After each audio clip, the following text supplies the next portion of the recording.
Okay, time to seal this pretty good. So, FlashFoot's in. Got a nice new tube, ready to go. Now, remember, this FlashFoot 2 is all the way up to here, to this line right here. So, I sealed a little bit of this. This is probably a little overkill, but it's worth it, because you know you don't have to worry about it. It's good to have that peace of mind. If you're doing this yourself, you want to make sure that you haven't really missed a step or didn't do something right. So I'll put a bead right there.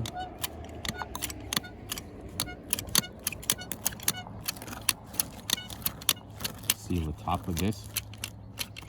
Okay, remember how I took out these 2 nails right here? So I like to make the spot pretty well sealed. Then I'm going to go down this divider line. Get it really good in there. Okay, and before I get all the way to the edge, let's smoke this. I'm gonna actually lift up and get underneath. Put enough in there so when you push the shingle in, it's pretty much sealing this real good. Right there.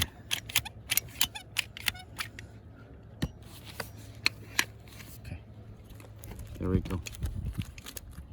So I use this spatula and then lined up. Get it real good and sealed. Just like that. Here's my divider.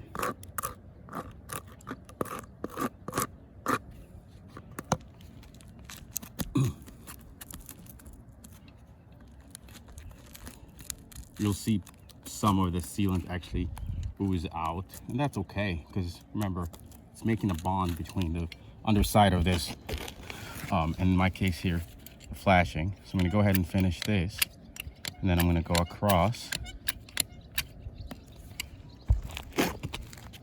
Now some might think that this is probably not necessary, because come on, the shingles are, the footing acts as part of the shingles, and that's probably true, but there's always this what if.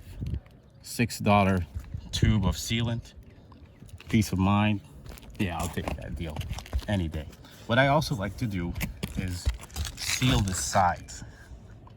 So in case water somehow runs underneath here and gets to where the bolt's at, you don't want to take that risk. So I seal the sides.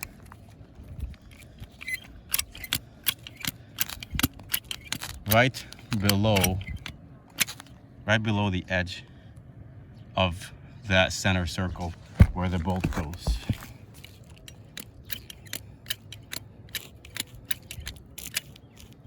And there we have it. So use this, and don't worry about making it flush. You want to make sure it's as sealed as possible. Having excess is fine. Once this stuff dries off, it makes a pretty good seal and becomes part of the roof structure, really, to make sure that it doesn't have any water. And there's no spots for water to get through.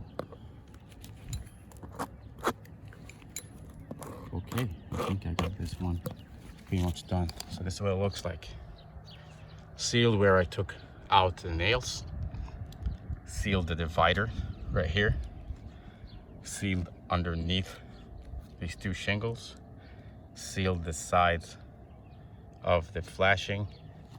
Sealed the holes. So this is as watertight as you can make it. And that's how you get a FlashFoot 2 installed in a roof. Seal it. As you can see, this is lined up. I'll have the rest installed here. And when you put the racks, you know it's lined up and you're ready to move on with your solar project.